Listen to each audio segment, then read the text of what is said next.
Geometric complex and polyhedra. ഇവിടെ നമ്മൾ പഠിക്കുന്നത് സിംപ്ലക്സുകളെ കുറിച്ചാണ്. ഈ സിംപ്ലക്സുകളുടെ ഒരുപാട് കാര്യങ്ങൾ നമ്മളിവിടെ പഠിക്കുന്നുണ്ട്. സിംപ്ലക്സ് എന്ന് പറയുമ്പോൾ ഈ ഒരു കണ്ടീഷൻ സാറ്റിസ്ഫൈ ചെയ്യുന്നതിനെയാണ് നമ്മൾ സിംപ്ലക്സ് എന്ന് പറയാം. ഇപ്പോൾ ഉദാഹരണം പറയുകയാണെങ്കിൽ ഇതൊരൊറ്റ പോയിൻ്റല്ലേ ഉള്ളൂ, എ നോട്ട് എന്ന് പറയുന്ന ഒറ്റ പോയിൻ്റ്. ഇതിനെയാണ് നമ്മൾ സീറോ സിംപ്ലക്സ് എന്ന് പറയാം. ഇനി രണ്ട് പോയിൻ്റ് ഉണ്ടെന്ന് വിചാരിക്കുക, എ നോട്ട് A1. ഇത് ഏത് സ്പേസിലാണ് ഉള്ളത്? R1 എന്ന് പറയുന്ന സ്പേസിൽ. ഇതിനെ നമ്മൾ വൺ സിംപ്ലക്സ് എന്ന് പറയും. ഓക്കെ, ഇനി 3 പോയിൻ്റ് ഉണ്ടെന്ന് വിചാരിക്കുക. അപ്പോൾ ഇത് R1-ലാണെങ്കിൽ ഈ ടേം എവിടെയായിരിക്കും ഉണ്ടാവുക? R2-ലായിരിക്കും ഉണ്ടാവുക. ഇവിടെ 3 പോയിൻ്റുകളുണ്ട്, A0 ഉണ്ട്, A1 ഉണ്ട്, A2-ലുണ്ട്. അതിനെ നമ്മൾ 2 സിംപ്ലക്സ് എന്ന് വിളിക്കും. അതുപോലെ ഇനി 4 എണ്ണം ഉണ്ടെന്ന് വിചാരിക്കുക. 4 എണ്ണം ആവുന്ന സമയത്ത് എന്താ സംഭവിക്കുക? 4 എണ്ണം ആവുമ്പോൾ നമ്മൾ ഇപ്പോൾ ഇത് R2-ലല്ലേ എടുത്തത്, അപ്പോൾ അടുത്തത് എന്തിലായിരിക്കും? R3-ലായിരിക്കും ഇനി നമ്മൾ എടുക്കേണ്ടി വരിക അല്ലേ? R3-ലാണ് നമ്മൾ എടുക്കുന്നത്. R3-ലെന്ന് പറയുമ്പോൾ 3 എണ്ണം ഒരു പ്ലെയിനിലാണെങ്കിൽ അടുത്തത് വേറൊരു പ്ലെയിനിലായിരിക്കും ഉണ്ടാവുക. ഇതൊരു ടെട്രാഹെഡ്രോൺ ഷേപ്പാണ്. ഇതിനെയാണ് നമ്മൾ 3 സിംപ്ലക്സ് എന്ന് പറയാം. അപ്പോൾ ഇവിടെ എത്ര പോയിൻ്റുകളുണ്ട്? 4 പോയിൻ്റുകളുണ്ട്, A0, A1, A2, A3. Okay, ഇത് നമ്മൾ ഈ ഒരു ഇക്വേഷനിൽ നിന്നാണ് കിട്ടുക, അത് നമുക്ക് പറയാം. അപ്പോൾ നമുക്ക് വേണ്ട ഈ സിംപ്ലക്സുകൾ ഉണ്ടാക്കാൻ നമ്മുടെ ഈ പോയിൻ്റുകളുണ്ടല്ലോ, ഈ പോയിൻ്റുകൾ ജിയോമെട്രിക്കലി ഇൻഡിപെൻഡൻ്റ് ആവണം. ജിയോമെട്രിക്കലി ഇൻഡിപെൻഡൻ്റ് എന്താണെന്ന് നമുക്ക് ആദ്യം പറയാം. ഇതൊക്കെ ഞാൻ വായിക്കുകയാണ്. എന്താണ് ജിയോമെട്രിക്കലി ഇൻഡിപെൻഡൻറ്റ്? നമ്മൾ കുറച്ച് പോയിൻ്റുകൾ എടുക്കുന്നു. ഈ പോയിൻ്റുകൾ ജിയോമെട്രിക്കലി ഇൻഡിപെൻഡൻ്റ് ആണെന്ന് പറയണമെങ്കിൽ അവർ തമ്മിൽ ഈ കണ്ടീഷൻ സാറ്റിസ്ഫൈ ചെയ്യണം. ഇപ്പോൾ ഞാൻ ഉദാഹരണം വെച്ച് പറയാം. നമുക്കിപ്പോൾ എടുക്കേണ്ടത് K+1 പോയിൻ്റുകൾ നമ്മൾ എടുക്കാമെന്ന് വിചാരിക്കുക. ഒരു K+1 പോയിൻ്റ് എടുത്തു കഴിഞ്ഞാൽ അതിലുള്ള പോയിൻ്റുകളെ മുഴുവനായിട്ട് ഒരു K-1 ഡയമെൻഷനുള്ള ഹൈപ്പർ പ്ലെയിനിലേക്ക് എനിക്ക് വരക്കാൻ പറ്റാതിരിക്കാം. ഇപ്പോൾ ഉദാഹരണം പറയുകയാണെങ്കിൽ ഇപ്പോൾ ഞാൻ 3 പോയിൻ്റുകൾ എടുക്കുന്നു. A0, A1, A2 എന്ന് പറയുന്ന 3 പോയിൻ്റുകൾ എടുക്കുന്നു. അപ്പോൾ ഇതിൽ പോയിൻ്റുകൾ മൊത്തം K+1 പോയിൻറ്റ്സ് ആണല്ലോ നമ്മൾ എടുക്കുന്നത്. ഈ K+1 വാല്യൂ എത്രയാണ് ഇവിടെ? 3. അങ്ങനെയാണെങ്കിൽ K-1ൻ്റെ വാല്യൂ എന്താ വരിക? K-1 എന്ന് പറയുന്നത് 1. അപ്പോൾ ഒരു 1 ഡയമെൻഷണൽ ഹൈപ്പർ പ്ലെയിനിലേക്ക് നമുക്ക് എന്ത് ചെയ്യാൻ പറ്റാതിരിക്കുക? ഈ 3 പോയിൻ്റുകളെ കൂടി വരക്കാൻ പറ്റാതിരിക്കുകയാണെങ്കിൽ ഇതൊരു ജിയോമെട്രിക്കലി ഇൻഡിപെൻഡൻ്റ് ആയിട്ടുള്ള പോയിൻ്റുകളാണ്. ഇപ്പോൾ നോക്കിയേ, ഈ 3 പോയിൻ്റുകളെയും ജോയിൻ ചെയ്യുന്ന രീതിയിൽ എനിക്ക് ഒരൊറ്റ ലൈൻ വരക്കാൻ പറ്റുമോ? ഇല്ലല്ലോ. ഇനി അഥവാ ഞാനിതാ ഇങ്ങനെയാണ് പോയിൻ്റുകൾ എടുക്കുന്നതെന്ന് വിചാരിക്കുക. ഇങ്ങനെയാണെങ്കിൽ ഈ 3 പോയിൻ്റുകളെയും ജോയിൻ ചെയ്യുന്ന രീതിയിൽ എനിക്ക് ഇങ്ങനെ ഒരു വര വരച്ചൂടെ? അപ്പോൾ എനിക്ക് 1 ഡയമെൻഷനിൽ എനിക്ക് 3 പോയിൻ്റുകളെ ജോയിൻ ചെയ്യുന്ന രീതിയിൽ ഒരു K-1 ഹൈപ്പർ പ്ലെയിനിൽ ഈ 3 പോയിൻറ്റ്സുകൾ എനിക്ക് കണ്ടുപിടിക്കാൻ പറ്റുന്നുണ്ട് ഈ കേസിൽ. അപ്പോൾ ഇത് ജിയോമെട്രിക്കലി ഇൻഡിപെൻഡൻ്റ് അല്ല, പക്ഷേ ഇതെന്താണ്? ജിയോമെട്രിക്കലി ഇൻഡിപെൻഡൻ്റ് ആണ്. ഇനി നമ്മൾ 3 പോയിൻ്റ് എടുത്തല്ലേ, ഇനി നമ്മൾ 4 പോയിൻ്റ് എടുക്കാം. ഓക്കെ, റാൻഡംലി ഞാൻ 4 പോയിൻ്റ് എടുക്കുകയാണ്. ഓക്കെ, ഈ 4 പോയിൻ്റ് ഇതിലെ K+1 വാല്യൂസ് എന്താണ്? ഇതിലെ K+1 വാല്യൂ എന്ന് പറയുന്നത് 4ആണ്. ഇതിലെ K-1 വാല്യൂ എന്താണ്? 2ആണ്. ഈ 4 പോയിൻ്റുകളെയും കൂടിച്ചേരുന്ന രീതിയിൽ 2 ഡയമെൻഷണൽ ഹൈപ്പർ പ്ലെയിനിൽ എനിക്ക് വരക്കാൻ പറ്റാതിരിക്കാം. അതാണല്ലോ നമ്മുടെ ജിയോമെട്രിക്കലി ഇൻഡിപെൻഡൻ്റ് സ്റ്റേറ്റ്മെൻറ്റ് പറയുന്നത്. അപ്പോൾ ഈ 4 പോയിൻ്റുകളും കൂടി കണ്ടെയ്ൻ ചെയ്യുന്ന രീതിയിൽ എനിക്കൊരു 2 ഡയമെൻഷനായിട്ട് ഒരു ഹൈപ്പർ പ്ലെയിന് വരക്കാൻ പറ്റുന്നില്ല ഈ കേസിൽ. ഓക്കെ, ഇതിലൊക്കെ ഇങ്ങനെയാണ് കിടക്കുന്നത്. ഇവരെ ഒന്നാളെ എനിക്കൊരു ഹൈപ്പർ പ്ലെയിനിൽ വരക്കാൻ പറ്റുന്നില്ല, മറ്റേ ആളെ എനിക്ക് എന്ത് ചെയ്യാൻ പറ്റില്ല? ഹൈപ്പർ പ്ലെയിനിൽ വരക്കാൻ പറ്റില്ല. ഇനി വേറൊരു എക്സാമ്പിൾ എടുക്കുന്നത്, എനിക്ക് 4 ആളെ എന്ത് ചെയ്യാൻ പറ്റുന്നുണ്ട്? ഒരൊറ്റ ഹൈപ്പർ പ്ലെയിനിൽ വരക്കാൻ പറ്റുന്നുണ്ടെങ്കിൽ ഇത് ജിയോമെട്രിക്കലി ഇൻഡിപെൻഡൻ്റ് അല്ല. അങ്ങനൊരു K-1 ഡയമെൻഷനുള്ള ഹൈപ്പർ പ്ലെയിനിലേക്ക് വരക്കാൻ പറ്റുന്നില്ലെങ്കിലാണ് ഇതെന്താവുന്നത്? ഇതൊരു ജിയോമെട്രിക്കലി ഇൻഡിപെൻഡൻ്റ് ആവുന്നത്. ഇനി 5 എടുക്കുകയാണെങ്കിലോ, 5 പോയിൻ്റ് എടുക്കുകയാണെങ്കിൽ അതിലുള്ള 5 പോയിൻറ്റ്സിനെയും ഒരു 3 ഡയമെൻഷണൽ സ്പേസിലേക്ക് എനിക്ക് ജോയിൻ ചെയ്യാൻ പറ്റാതിരിക്കാം. അങ്ങനെ ഇലാബറേറ്റ് ആയിട്ട് ഐഡിയ പറയുമ്പോൾ K+1 പോയിൻറ്റ്സുകൾ നമ്മൾ എടുക്കുമ്പോൾ അവരെല്ലാവരെയും കൂടി ഒരു K-1 ഡയമെൻഷനുള്ള ഒരു ഹൈപ്പർ പ്ലെയിനിലേക്ക് എനിക്ക് വരക്കാൻ പറ്റാതിരിക്കുകയാണെങ്കിൽ ആ പോയിൻറ്റ്സുകൾ ജിയോമെട്രിക്കലി ഇൻഡിപെൻഡൻ്റ് ആണെന്ന് പറയും. ഓക്കെ, ഇങ്ങനെയുള്ള പോയിൻറ്റ്സുകൾ നമ്മൾ എടുക്കണം. ഇങ്ങനെയുള്ള പോയിൻറ്റ്സുകൾ എടുത്തിട്ട് ഇതിൽ നമ്മളൊരു എക്സ് ഉണ്ടാക്കുകയാണ്. എങ്ങനെയാണ് നമ്മുടെ എക്സ് എന്ന് പറയുമോ? എക്സ് എന്ന് പറയുന്നത് summation lambda I A i എന്ന് പറയുന്ന ഫോമിൽ. ലാംഡ എന്ന് പറയുന്നത് നോൺ നെഗറ്റീവ് റിയൽ നമ്പേഴ്സാണ്. ഈ ലാംഡയാണ് നമ്മൾ ബാരിസെൻട്രിക് കോർഡിനേറ്റ് എന്ന് പറയാം. ഓക്കെ, ഇനി ഈ ലാംഡകളുടെ സമ്മേഷൻ എന്ന് പറയുന്നത് എന്തായിരിക്കും? 1 ആയിരിക്കും. ഇത്രയാണ് നമ്മുടെ ജോമെട്രിക് സിംപ്ലക്സിൻ്റെ ഐഡിയ എന്ന് പറയുന്നത്, ഇക്വേഷൻ എന്ന് പറയുന്നത്. ഇനി നമ്മൾ നേരത്തെ പറഞ്ഞല്ലോ, എന്താ പറഞ്ഞിരുന്നത്, 3 പോയിൻറ്റുകൾ എടുക്കുകയാണെങ്കിൽ അവരെല്ലാവരെയും കൂടി ജോയിൻ ചെയ്യുന്ന രീതിയിൽ എനിക്കൊരു ലൈൻ വരക്കാൻ പറ്റരുത് അല്ലേ. ഇനി 4 പോയിൻറ്റുകൾ എടുക്കുകയാണെങ്കിൽ അവരെല്ലാവരും കൂടി ജോയിൻ ചെയ്യുന്ന രീതിയിൽ എനിക്കൊരു സ്പേസ് വരക്കാൻ പറ്റരുത്. ഇനി 5 പോയിൻറ്റുകൾ എടുക്കുകയാണെങ്കിൽ അവരെല്ലാവരും കൂടി ജോയിൻ ചെയ്യുന്ന രീതിയിൽ ഒരു 3 ഡയമെൻഷണൽ സ്പേസ് എനിക്ക് വരക്കാൻ പറ്റരുത് അല്ലേ. ഇവിടെ ഒരു ലൈൻ വരക്കാൻ പറ്റരുത്, ഇവിടെ ഒരു പ്ലെയിൻ വരക്കാൻ പറ്റരുത്, ഇവിടെ ഒരു സ്പേസ് നമുക്ക് കണ്ടുപിടിക്കാൻ പറ്റരുത്. അങ്ങനെയാണെങ്കിലാണല്ലോ ജിയോമെട്രിക്കലി ഇൻഡിപെൻഡൻ്റ്. അപ്പോൾ ഒന്ന് ചുരുക്കി പറഞ്ഞു നോക്കിയേ, 4 പോയിൻ്റുള്ള ഒരു 4 പോയിൻറ്റ്സുകൾ ഉണ്ടെങ്കിൽ അവരെല്ലാവരും കൂടി ഒരു പ്ലെയിനിൽ വരക്കാൻ പറ്റാതിരിക്കുക എന്ന് വെച്ചാൽ ഈ 4 പോയിൻറ്റുകൾ നോൺ കോപ്ലാനർ ആണെങ്കിൽ അവർ ജിയോമെട്രിക്കലി ഇൻഡിപെൻഡൻ്റ് അല്ലേ. നോൺ കോപ്ലാനർ ആണെങ്കിൽ അവർ ജിയോമെട്രിക്കലി ഇൻഡിപെൻഡൻ്റ് ആണ്. അതുപോലെ ഇനി 3 പോയിൻറ്റുകൾ എടുക്കുകയാണെങ്കിൽ ഈ 3 പോയിൻറ്റുകൾ എടുക്കുമ്പോൾ അവരെല്ലാവരും കൂടി നോൺ കൊളീനിയർ ആണെങ്കിൽ എന്ന് വെച്ചാൽ 3 ആളും കൂടി ഒരു പോയിൻറ്റിലേക്ക് വരക്കാൻ പറ്റാതിരിക്കുക അല്ലേ. നോൺ കൊളീനിയർ ആണെങ്കിൽ നമുക്ക് എന്ത് പറയാൻ പറ്റും? ഇവർ ജിയോമെട്രിക്കലി ഇൻഡിപെൻഡൻ്റ് ആണ് അല്ലേ. ഇനി ഡിസ്റ്റിങ്ക്റ്റ് ആയിട്ടുള്ള 2 പോയിൻ്റ് ആണെങ്കിൽ നമ്മൾ ഈ ഐഡിയയിൽ നിന്ന് ഇങ്ങനെ പോരും കേട്ടോ. 4 പോയിൻ്റ് ആണെങ്കിൽ അവർ നോൺ കോപ്ലാനർ ആണെങ്കിൽ അവർ ജിയോമെട്രിക്കലി ഇൻഡിപെൻഡൻ്റ് ആണ്. 3 പോയിൻറ്റുകൾ അവർ നോൺ കൊളീനിയർ ആണെങ്കിൽ ജിയോമെട്രിക്കലി ഇൻഡിപെൻഡൻ്റ് ആണ്. അപ്പോൾ 2 പോയിൻ്റ് ആണെങ്കിൽ അവർ ഡിസ്റ്റിങ്ക്റ്റ് ആണെങ്കിൽ അവർ ജിയോമെട്രിക്കലി ഇൻഡിപെൻഡൻ്റ് ആണ്. ഇനി ഒരൊറ്റ പോയിൻറ്റിന് നമ്മൾ എടുക്കുകയാണെങ്കിലോ, ഒരൊറ്റ പോയിൻറ്റ് ഓൾവേസ് ജിയോമെട്രിക്കലി ഇൻഡിപെൻഡൻ്റ് ആയിരിക്കും. ഓക്കെ, ഈ ഐഡിയ മനസ്സിലായല്ലോ. അപ്പോൾ ജിയോമെട്രിക്കലി ഇൻഡിപെൻഡൻ്റ് എന്ന് പറയുന്ന കൺസെപ്റ്റ് നമുക്ക് മനസ്സിലായി. അതിലുള്ള K+1 പോയിൻറ്റ്സുകൾ നമ്മൾ എടുക്കുകയാണെങ്കിൽ K+1 പോയിൻറ്റ്സുകൾ നമ്മൾ എടുക്കുമ്പോൾ അവരെല്ലാവരും കൂടി ഒരു K-1 ഡയമെൻഷനുള്ള ഒരു ഹൈപ്പർ പ്ലെയിനിൽ നമുക്ക് വരക്കാൻ പറ്റാതിരിക്കുക. ഇതിനെയാണ് നമ്മൾ ജിയോമെട്രിക്കലി ഇൻഡിപെൻഡൻറ്റ് പോയിൻ്റ് എന്ന് പറയുന്നത്. ഇങ്ങനെയുള്ള പോയിൻറ്റ്സുകളുടെ കളക്ഷന് നമ്മൾ എടുക്കുന്നു. A0, A1, A2 etcetera AK എന്ന് പറയുന്ന ഇതുപോലെയുള്ള പോയിൻറ്റ്സുകളെ നമ്മൾ എടുക്കുന്നു. ഈ പോയിൻറ്റ്സുകളുമായിട്ട് നമ്മൾ ലീനിയർ കോമ്പിനേഷൻ ചെയ്യുന്നു. ഒരു പോസിറ്റീവിൽ നോൺ നെഗറ്റീവായിട്ടുള്ള ഒരു റിയൽ നമ്പർ ലാംഡനോട് നമ്മൾ എന്ത് ചെയ്യുന്നു, ഇവരെ പ്രൊഡക്റ്റ് എടുക്കുന്നു, എന്നിട്ട് അതിൻ്റെ സമ്മേഷൻ എടുക്കുന്നു. ഈ വാല്യൂസ് ഉണ്ടല്ലോ എക്സ് എന്ന് പറയുന്നത്, ഈ എക്സിൻ്റെ സ്പാൻ ചെയ്യുന്ന വാല്യൂസിനെയാണ് നമ്മൾ എന്ത് പറയുന്നത്, സിംപ്ലക്സ് എന്ന് പറയുന്നത്. ഇപ്പോൾ ഉദാഹരണം ഞാൻ കാണിച്ചു തരാം.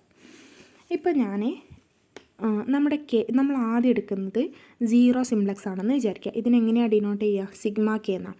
ഓക്കെ, ഞാൻ ആദ്യം എടുക്കുന്നത് എന്താ? 0 സിംപ്ലക്സ്. 0 സിംപ്ലക്സ് എന്ന് പറയുമ്പോൾ കേക്ക് എന്ത് കൊടുക്കണം? 0 കൊടുക്കണം. കേക്ക് 0 കൊടുത്താൽ എന്താ സംഭവിക്കുക?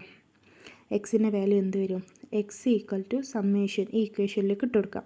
Summation i equal to 0 to 0 lambda i a i എന്ന് വരും അല്ലേ.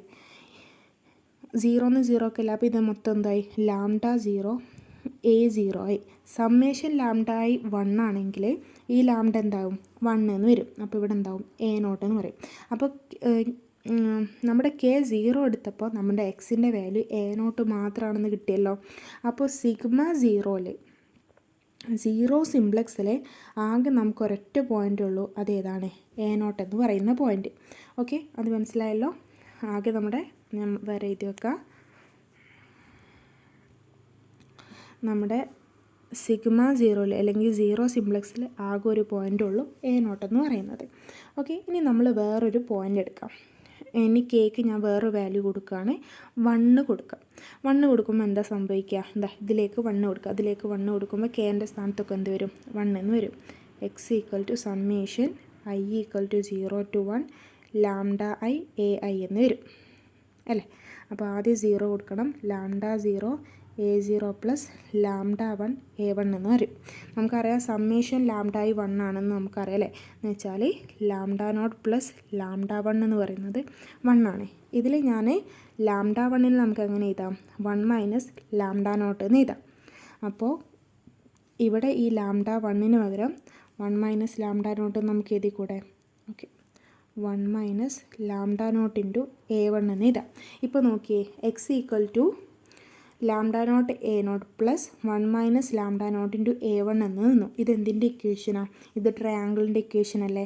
അപ്പോൾ നമുക്ക് ഇതൊരു ലൈനിൻ്റെ ഇക്വേഷൻ അല്ല, ട്രയാങ്കിളിൻ്റെ അല്ല, സോറി, ലൈനിൻ്റെ ഇക്വേഷനാണ് അല്ലേ? അപ്പോൾ നമുക്ക് a നോട്ട് a1 എന്ന് പറയുന്ന 2 പോയിൻറ്റ്സുകൾ കൂടി ചേരുന്ന ഒരു ലൈന് കിട്ടും.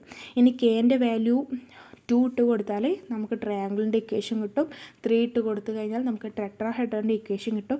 അങ്ങനെയാണ് നമ്മൾ നേരത്തെ കൺസ്ട്രക്ട് ചെയ്തിട്ടുള്ള 0 സിംപ്ലക്സ്, 1 സിംപ്ലക്സ്, 2 സിംപ്ലക്സ് ഒക്കെ കിട്ടുന്നത്. ഓക്കെ, ഇപ്പോൾ സിംപ്ലക്സിൻ്റെ കാര്യം നിങ്ങൾക്ക് നല്ലോണം മനസ്സിലായല്ലോ.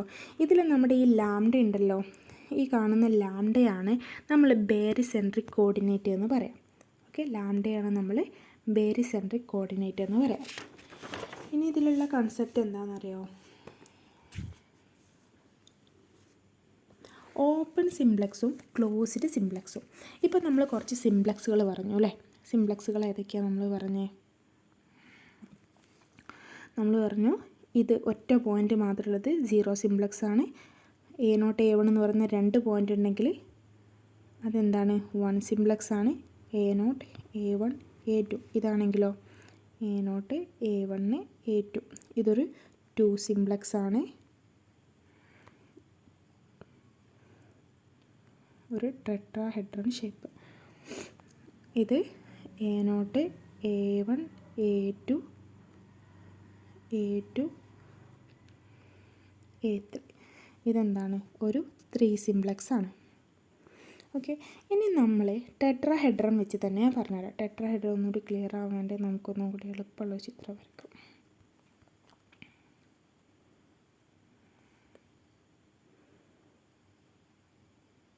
ഓക്കെ, ഇത് 3 സ്പേസിലാണ്, ഇത് വേറൊരു സ്പേസിൽ. ഞാൻ ഇതിനെ a നോട്ട്, ഇതിനെ a1, ഇതിനെ a2, ഇതിനെ a3 എന്ന് വിളിക്കാം.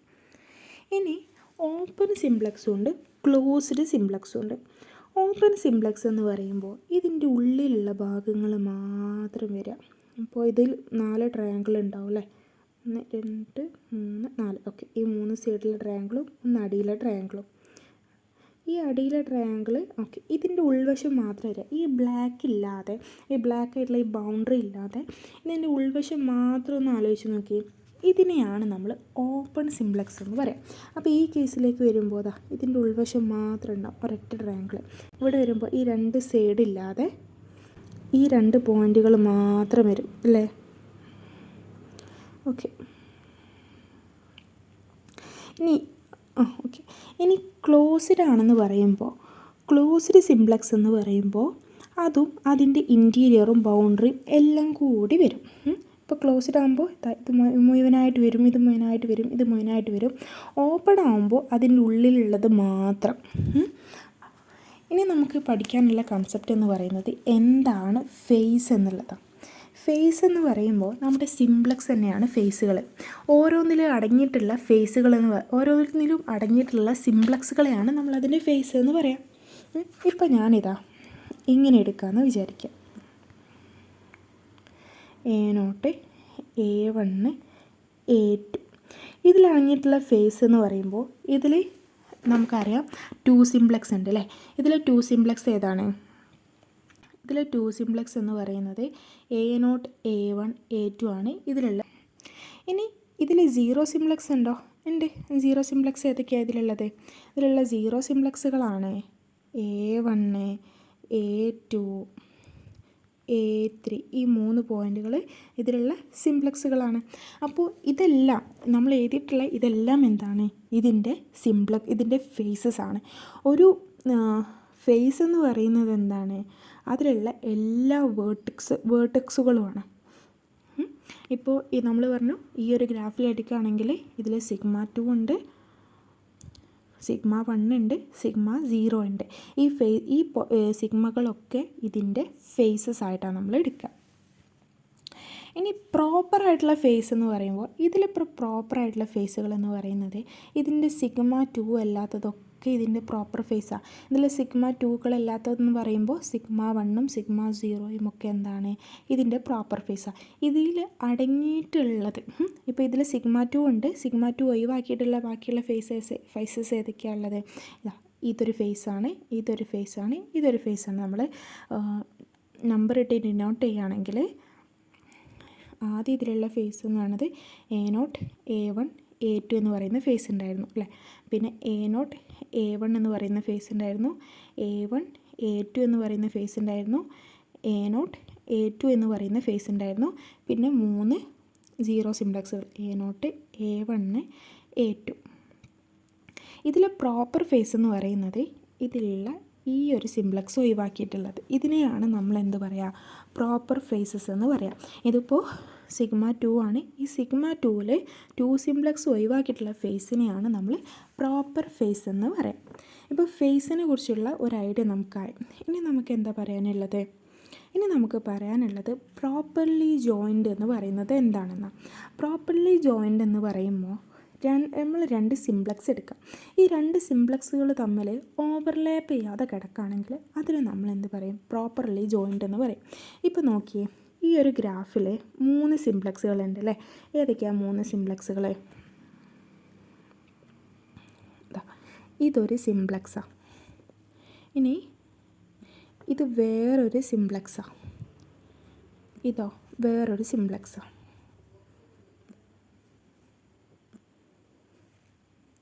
ഇതൊരു സിഗ്മ 1 ആണ്, ഇതൊരു സിഗ്മ 2 ആണ്, ഇതൊരു സിഗ്മ 2 ആണ്.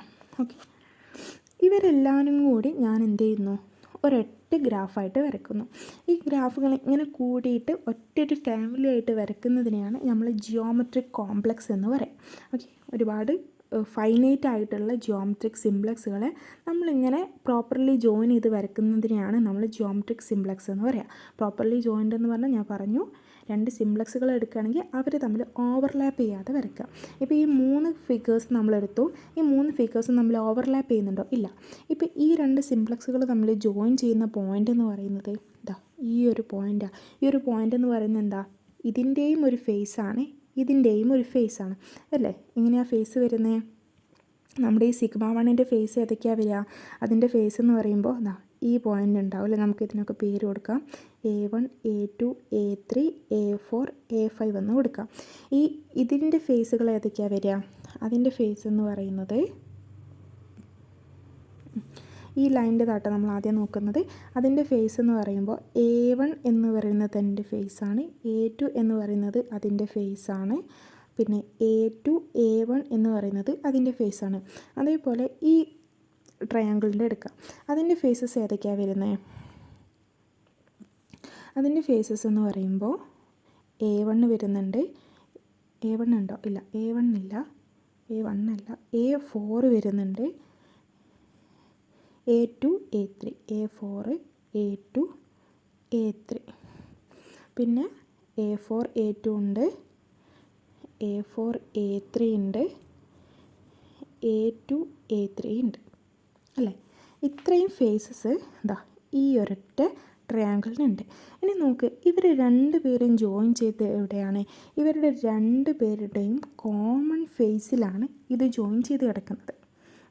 അങ്ങനെ കോമൺ ഫേസിൽ ജോയിൻ ചെയ്ത് കിടക്കുകയാണെങ്കിൽ എന്നുവെച്ചാൽ ഒന്നോട് ഓവർലാപ്പ് ചെയ്യാതെ കിടക്കുകയാണെങ്കിൽ നമുക്ക് ഈ 2 സിംപ്ലക്സുകൾ പ്രോപ്പർലി ജോയിൻഡ് ആണെന്ന് പറയാൻ പറ്റും. അതേപോലെ ഈ 2 പിക്ചർ എടുക്കുകയാണെങ്കിൽ ഇവരുടെ 2 പേരുടെയും കോമൺ ഫേസ് ആയിട്ടുള്ള A3 A4ലാണ് ഇവരെന്ത് ചെയ്യുന്നത്? A3 A4ലാണ് ഇവർ ഓവർലാപ്പല്ല, ഇവർ തമ്മിൽ ഇൻ്റർസെക്റ്റ് ചെയ്യുന്നത്. അങ്ങനെയാണെങ്കിൽ നമുക്കിത് എന്ത് ചെയ്യാൻ പറ്റും?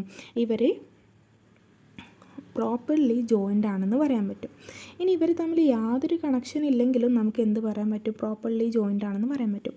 ഇവിടെ നോക്കിയേ, ഇവിടെ ഈ ഒരു സിംപ്ലക്സുമായിട്ട് ഈ ഒരു സിംപ്ലക്സിന് യാതൊരു ബന്ധവും ഇല്ല അല്ലേ? അതുപോലെ തന്നെ ഈ ഒരു സിംപ്ലക്സായിട്ട് ഈ ഒരു സിംപ്ലക്സിന് യാതൊരു ബന്ധവുമില്ല. ഇനിയോ ഇവിടെ നോക്കിയേ, ഈ ഒരു സിംപ്ലക്സിനും തമ്മിൽ യാതൊരു ബന്ധവുമില്ല. അപ്പോഴും ഇവർ പ്രോപ്പർലി ജോയിൻ്റ് ആണ്. ആകെ ഒരൊറ്റ കണ്ടീഷൻ ഇവർ പറയുന്നുള്ളൂ, എന്തേ? ഇവർ തമ്മിൽ പരസ്പരം എന്ത് ചെയ്യരുത്? ഇൻ്റർസെക്ഷൻ ഇവർ തമ്മിൽ ഓവർലാപ്പ് ചെയ്യരുത്. അങ്ങനെ ഓവർലാപ്പ് ചെയ്യാതെ കിടക്കുന്ന രണ്ട് സിംപ്ലക്സിനെയാണ് നമ്മൾ പ്രോപ്പർ ജോയിൻ്റ് എന്ന് പറയാം. ഇപ്പോൾ ഇവിടെ നോക്കിയേ, ഇവർ തമ്മിൽ ഓവർലാപ്പ് ചെയ്ത് കിടക്കുക. ഇവർ തമ്മിൽ ഇൻ്റർസെക്റ്റ് ചെയ്തെന്നുള്ളത് രണ്ടാളുടെയും കോമൺ ആയിട്ടുള്ള ഫേസിനെയല്ല, ഇല്ലല്ലോ. ഇനി ഇവിടെ നോക്കിയേ, ഇവിടെ ഈ സിംപ്ലക്സ് ഇതിൻ്റെ ഉള്ളിലേക്ക് ഇങ്ങനെ ഓവർലാപ്പ് ചെയ്ത് കിടക്കുക ചെയ്യുന്നത്, ഈ സിംപ്ലക്സിൻ്റെ ഉള്ളിലേക്കും. അപ്പോഴും എന്തല്ല, ഇവർ പ്രോപ്പർലി ജോയിൻ്റ് അല്ല. ഇവിടെ നോക്കിയേ, ഇവിടെ കണ്ടോ, ഇവിടെ ഇങ്ങനെ കറക്റ്റ് ഒരു ഫേസിലല്ല രണ്ടാളും ഇൻ്റർസെക്റ്റ് ചെയ്ത് കിടക്കുന്നത്. ഒരു ഫേസ് മുഴുവനായിട്ടുണ്ടാവില്ല. ഇവരുടെ ഒരു പകുതി ഭാഗവും ഈ കാണുന്ന ഈ ഒരു ട്രയാങ്കിളിൻ്റെ ഒരു പകുതി ഭാഗം ഇങ്ങനെ കിടന്നാൽ ഇതെന്താവില്ല? പ്രോപ്പർലി ജോയിൻ്റ് ആവില്ല. കിടക്കുമ്പോൾ പ്രോപ്പറായിട്ട് കിടക്കണം. അങ്ങനെയാണെങ്കിലാണ് നമ്മളിതിനെ പ്രോപ്പർലി ജോയിൻ്റ് എന്ന് പറയാം. ഇനി ഞാൻ പറഞ്ഞു, ഇതേപോലെ പ്രോപ്പർലി ജോയിൻ്റ് ആയിട്ട് കിടക്കുന്ന ഒരു ഫൈനൈറ്റ്, മറക്കരുത്, ഒരു ഫൈനൈറ്റ് നമ്പർ ഓഫ് സിംപ്ലക്സുകൾ, അതിനെയാണ് നമ്മൾ ജിയോമെട്രിക് കോംപ്ലക്സ് ഓർ സിംപ്ലിക്കൽ കോംപ്ലക്സ് എന്ന് പറയാം. നമ്മൾ സിമ്പിളായിട്ട് അതിനെ കോംപ്ലക്സ് എന്ന് പറയാം. ഓക്കെ, ഇപ്പോൾ എനിക്ക് വേണമെങ്കിൽ ഇങ്ങനെ വരക്കാം. കണ്ടോ, ഇവരെല്ലാവരും കൂടി ഇൻ്റർസെക്റ്റ് ചെയ്യുന്ന പോയിൻ്റ് ഒരൊറ്റ ഫേസിലാണല്ലേ, കറക്റ്റായിട്ടുള്ളൊരു ഫേസിലാണ് ഇവരെല്ലാവരും ഇൻ്റർസെക്റ്റ് ചെയ്യുന്നത്. അപ്പോൾ എന്ത് പറയാം? ഇവർ പ്രോപ്പർലി ജോയിൻ്റ് ആണെന്ന് പറയാം. ഇനി അഥവാ ഈ ഒരു ഫോമിലാണെങ്കിൽ ഇവരെന്തല്ല? പ്രോപ്പർലി ജോയിൻ്റ് അല്ല. പിന്നെ ഫൈനൈറ്റ് ആണ് നമ്മുടെ സിംപ്ലക്സുകളുടെ എണ്ണം വേണ്ടത്. അവർ പ്രോപ്പർലി ജോയിൻ്റ് ആണെങ്കിൽ നമുക്ക് എന്ത് പറയാൻ പറ്റും? ഇവർ ജിയോമെട്രിക് കോംപ്ലക്സുകളാണെന്നല്ലേ. ഇതൊക്കെ ഒരു ജിയോമെട്രിക് കോംപ്ലക്സ് ആണ്. ഇനി ഇതിലൊരു കണ്ടീഷൻ പറയുന്നുണ്ട്. ഇപ്പോൾ നമ്മളെടുക്കുന്ന സിംപ്ലക്സുകളുടെയൊക്കെ ഫേസുകൾ നമ്മുടെ ജിയോമെട്രിക് കോംപ്ലക്സിൻ്റെ ഒരു ഫേസ് ആയിരിക്കണം എന്നുള്ളത്. ഇപ്പോൾ ഞാനൊരു ഉദാഹരണം കാണിച്ചു തരാവേ, അപ്പോൾ നിങ്ങൾക്ക് ഒന്നും കൂടി ക്ലിയർ ആവും. ഇപ്പോൾ ഞാൻ എടുക്കുന്ന ജിയോമെട്രിക് കോംപ്ലക്സ് എന്തായിരിക്കണം? ഞാൻ രണ്ട് സിംപ്ലക്സുകൾ എടുക്കുന്നു. ഈ രണ്ട് സിംപ്ലക്സുകളുടെയും ഇൻ്റർസെക്ഷൻ എന്തായിരിക്കണം? ഒന്നുകിൽ ഒരു ഫേസ് ആയിരിക്കണം, അല്ലെങ്കിൽ എം ടി ആയിരിക്കണം. അതാണല്ലോ പ്രോപ്പർലി ജോയിൻ്റ് എന്ന് പറയുമ്പോൾ. ഇപ്പോൾ ഞാനിതിനൊക്കെ പേരിട്ട് കൊടുക്കാൻ പോവാണ്. ഞാനിതിനെ A0 എന്ന് വിളിക്കുന്നു, ഇതിനെ A1 എന്ന് വിളിക്കുന്നു, ഇതിനെ ഞാൻ A2 എന്ന് വിളിക്കുന്നു. ഇതാണ് എൻ്റെ ഒരു സിംപ്ലക്സ് എന്ന് പറയുന്നത്. ഇനി ഞാൻ അതിൻ്റെ കൂടെ B0, B1, B2 എന്ന് പറയുന്ന മറ്റൊരു സിംപ്ലക്സിനെ കൂടി പ്രോപ്പറായിട്ട് ജോയിൻ ചെയ്ത് വെച്ച് കൊടുക്കുകയാണ്. ഇനി നമ്മളോട് എന്താ പറഞ്ഞത്? ഇതിലുള്ള ഈ ഓരോ സിംപ്ലക്സുകളുടെ ഫേസും നമ്മുടെ ജിയോമെട്രിക് കോംപ്ലക്സിൻ്റെ ഫേസ് ആയിരിക്കണമെന്ന്. ഓക്കെ, ആണോ നോക്കാം. നമ്മുടെ ഇതിലുള്ള ഫേസുകൾ ഏതൊക്കെയാണ്? നമ്മൾ ഈ ട്രയാങ്കിൾ എടുക്കുന്നു. ഈ ട്രയാങ്കിളിലുള്ള ഫേസ് ആദ്യം A0, A2, A1 എന്ന് പറയുന്ന ഫേസ് ഉണ്ട് അല്ലേ. ഇനിയോ A0, A2 എന്ന് പറയുന്ന ഫേസ് ഉണ്ട്, A2, A1 എന്ന് പറയുന്ന ഫേസ് ഉണ്ട്, A1, A0 എന്ന് പറയുന്ന ഫേസ് ഉണ്ട്. പിന്നെ 3 ഓരോ ഫേസുകൾ അല്ലേ, A0, A1, A2. അതുപോലെ ഇവിടെ നോക്കിയേ, ഇവിടെ ഏതൊക്കെ ഉണ്ട്? B0, B1, B2 എന്ന് പറയുന്ന ഫേസ് ഉണ്ട്, B1, B2 എന്ന് പറയുന്ന ഫേസ് ഉണ്ട്, B2, B0 എന്ന് പറയുന്ന ഫേസ് ഉണ്ട്, B0, B1 എന്ന് പറയുന്ന ഫേസ് ഉണ്ട്, പിന്നെ B0, B1, B2. ഇത്രയും ഫേസുകളുണ്ട്. ഇനി നമ്മുടെ ഇതൊക്കെയാണ് ഓരോ സിംപ്ലക്സുകളുടെയും ഫേസ്, നമ്മളെടുത്തിട്ടുള്ള ഓരോ സിംപ്ലക്സിൻ്റെയും ഫേസ്. ഇനി നമ്മുടെ എടുക്കുന്ന സമയത്ത് ഇവർ പറയുന്നത്, നമ്മുടെ എന്ന് പറയുന്ന സിംപ്ലക്സ് എടുക്കുമ്പോൾ, എന്ന് പറയുന്ന കോംപ്ലക്സ് എടുക്കുമ്പോൾ നമ്മുടെ ഓരോ സിംപ്ലക്സുകളുടെയും ഫേസ് നമ്മുടെ സിംപ്ലക്സിൻ്റെ ഫേസ് ആയിരിക്കണം. അപ്പോൾ നമുക്കിതാ ഇവരെല്ലാവരും കൂടി ഒരൊറ്റൊന്നിലേക്ക് വരക്കാൻ പറ്റും അല്ലേ. അപ്പോൾ നമ്മുടെ യിലുള്ള ഫേസ് എന്ന് പറയുന്നത് ഇതൊക്കെ എന്താണ്? ഇതിലുള്ളതൊക്കെ നമ്മുടെ യുടെ കൂടി ഫേസാണ്. മനസ്സിലായല്ലോ. ഇനി നമുക്ക് പറയാനുള്ള കൺസെപ്റ്റ് എന്ന് പറയുന്നത് ഡയമെൻഷൻ എന്താ ഡയമെൻഷൻ എന്നറിയോ? നമ്മളിപ്പോൾ ഒരു കോംപ്ലക്സ് എടുത്തു. കോംപ്ലക്സിൽ ഒരുപാട് ടേംസുകൾ ഉണ്ടാവും അല്ലേ. ഒരുപാട് എന്ന് പറയുമ്പോൾ ഒരുപാട് സിംപ്ലക്സുകളുടെ കളക്ഷനാണ്, പ്രോപ്പർലി ജോയിൻ ചെയ്തിട്ട് എടുക്കുന്ന ഒരുപാട് സിംപ്ലക്സുകളുടെ കളക്ഷനാണ് നമ്മുടെ ജോമെട്രിക് കോംപ്ലക്സ് എന്ന് പറയുന്നത്. ഇപ്പം ഞാൻ എന്ത് ചെയ്യുന്നു, ഈ ഒരു ജോമെട്രിക് കോംപ്ലക്സിൻ്റെ ഡയമെൻഷൻ കണ്ടുപിടിക്കുക. ഈ ഡയമെൻഷൻ എന്ന് പറയുന്നത് ഇതിലുള്ള ഏറ്റവും വലിയ സിംപ്ലക്സ് ഏതാ അതാണ് ഇതിൻ്റെ ഡയമെൻഷൻ എന്ന് പറയുന്നത്. ഇപ്പോൾ നോക്കിയേ, ഇതിലേറ്റവും വലിയ ഡയമെൻഷനുള്ള സിംപ്ലക്സ് ഏതാ? 2 സിംപ്ലക്സ് അല്ലേ? ഇതൊരു 2 സിംപ്ലക്സ് ആണ്, ഇതൊരു 2 സിംപ്ലക്സ് ആണ്, ഇതൊരു 2 സിംപ്ലക്സ് ആണ്, ഇതൊരു 2 സിംപ്ലക്സ് ആണ്. ഈ 2 സിംപ്ലക്സിനേക്കാളും വലിയൊരു സിംപ്ലക്സ് എനിക്കിതിന്ന് കണ്ടുപിടിക്കാൻ പറ്റുമോ? ഇല്ല. ആ ഒരു 2 എന്ന് പറയുന്ന വാല്യൂ, അതിനെ നമ്മളൊരു പോസിറ്റീവ് ഇൻറ്റീജർ ആയിട്ടാണ് നമ്മൾ എടുക്കുന്നത്. ആ വാല്യൂ ആണ് നമ്മുടെ ഡയമെൻഷൻ എന്ന് പറയുന്നത്. അപ്പോൾ ഇതെന്താണ്? ഒരു 2 ഡയമെൻഷനാണ്. The dimension of k is the largest positive integer r such that k has an r simplex. ഇനി ഞാൻ എടുക്കുകയാണ്, ഇവിടെ ഇങ്ങനെ ഒരു പോയിൻ്റ് എടുത്തു, ഒരു ടെട്രാഹെഡ്രൺ വരയ്ക്കുകയാണ്. അങ്ങനെയാണെങ്കിൽ ഇതിലുള്ള ലാർജസ്റ്റ് സിംപ്ലക്സ് ഏതാവും? ഇതാവും, 3 സിംപ്ലക്സ് ആവും. മനസ്സിലായല്ലോ? ഇനി ഇതുപോലെയുള്ള മെമ്പേഴ്സുകളുടെ ഒരു യൂണിയന് ഞാൻ എടുത്തു. ഇങ്ങനെയുള്ള ടേംസുകളുടെ ഒരു യൂണിയൻ ഞാൻ എടുത്തു കഴിഞ്ഞാൽ അതിനെ ഞാൻ ഡിനോട്ട് ചെയ്യുക മോഡ് കെ എന്നായിരിക്കും. ഇതിനെയാണ് നമ്മൾ പോളിഹെഡ്രൺ എന്നോ ജോമെട്രിക് കരിയർ എന്നൊക്കെ വിളിക്കുക. The union of members of K with the Euclidean subspace topology is denoted by mod K and is called the geometric carrier of K or the polyhedron associated with K. മനസ്സിലായല്ലോ?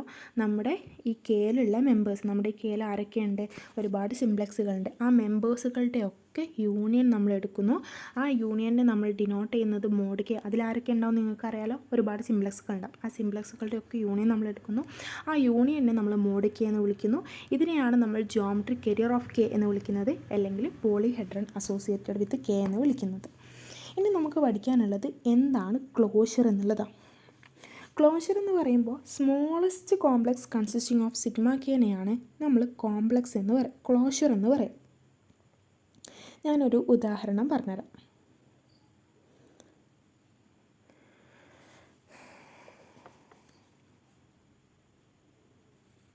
ഇപ്പം ഞാൻ എടുക്കുന്നത് ഒരു 2 simplex ആണ്. ഒരു 2 simplex ഞാൻ എടുക്കുകയാണ്. A0 A1 A2.